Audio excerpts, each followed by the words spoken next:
তেহরানে শুক্রবার পারমাণবিক ও সামরিক স্থাপনা লক্ষ্য করে ইসরায়েলি হামলার জবাবে রাতে ব্যালিস্টিক মিসাইল হামলা চালিয়েছে ইরান। অপারেশন ট্রু প্রমিস 3 নামের এ অভিযানে ইসরায়েলের বিভিন্ন স্থাপনা লক্ষ্য করে হামলা করা হয়। এতে অন্তত 3 জন নিহত হয়েছে বলে জানিয়েছে বার্তা সংস্থা এপি। অন্যদিকে ইসরায়েলের ইংরেজি পত্রিকা দ্য জেরুজালেম পোস্টের প্রতিবেদন অনুযায়ী ইরানের হামলায় ইসরায়েলে এখনও পর্যন্ত অন্তত 63 জন আহত হয়েছেন। তেল আবিব ও জেরুজালেমে সতর্কতামূলক সাইরেনের শব্দ শোনা গেছে বলে জানিয়েছে বিবিসি। এছাড়া ইসরায়েলের জরুরি সেবা সংস্থা ম্যাগেন ডেভিড অ্যাডম MDA জানিয়েছে ইরানের পাল্টা ক্ষেপণাস্ত্র হামলায় ইসরায়েলের অন্তত 2 জন নিহত হয়েছে। ইসরায়েলের সমুদ্র উপকূলবর্তী সমতল এলাকায় অন্তত 21 জন আহত হয়েছেন। আহতদের মাঝে একজন ছিলেন 60 বছর বয়সী একজন নারী, যাকে অচেতন অবস্থায় উদ্ধার করা হয়।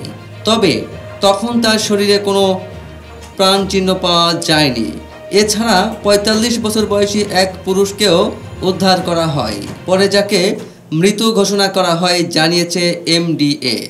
ইসরায়েলের জরুরি সেবা কর্তৃপক্ষের বরাত দিয়ে মার্কিন সংবাদ মাধ্যম CNN জানিয়েছে ইসরায়েলের তেল আবিব শহরের দক্ষিণে রিশন লেজিয়ন এলাকায় বাড়িঘরের কাছে ইরানের রকেট হামলায় অন্তত 1 জন নিহত হয়েছেন।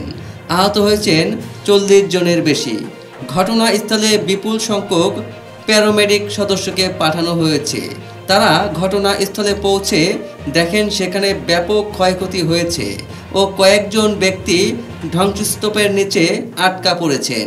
আয়ালান অঞ্চলে জরুরি সেবা বিভাগের উপপরিচালক রামি মুসার বলেন, এটি একটি কঠিন ও জটিল পরিস্থিতি।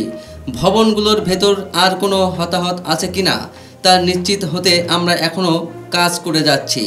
নিউ ইয়র্ক টাইমস ও ইসরায়েলি পুলিশের একজন মুখপাত্রের বরাত দিয়ে এই খবর জানিয়েছে।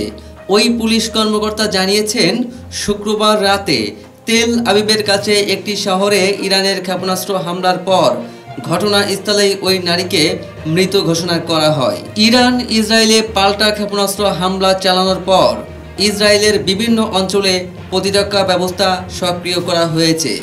দেশটির সেনাবাহিনীর সামাজিক যোগাযোগ মাধ্যম এক্সে কথা জানিয়েছে। এক্সে দেওয়া পোস্টে তারা লিখেছে, ইরানের ভূখণ্ড থেকে ইসরায়েলের দিকে ক্ষেপণাস্ত্র ছোড়ার বিষয়টি শনাক্ত হওয়ার পরই বিভিন্ন অঞ্চলের ওয়ার্নিং সিস্টেম চালু করা হয়েছে। সেখানে আরও বলা হয়, ইসরায়েলি বিমান বাহিনী হামলার উৎস শনাক্ত করছে এবং প্রয়োজন অনুযায়ী উৎসকে লক্ষ্য করে প্রতিরোধমূলক অভিযানে নামছে।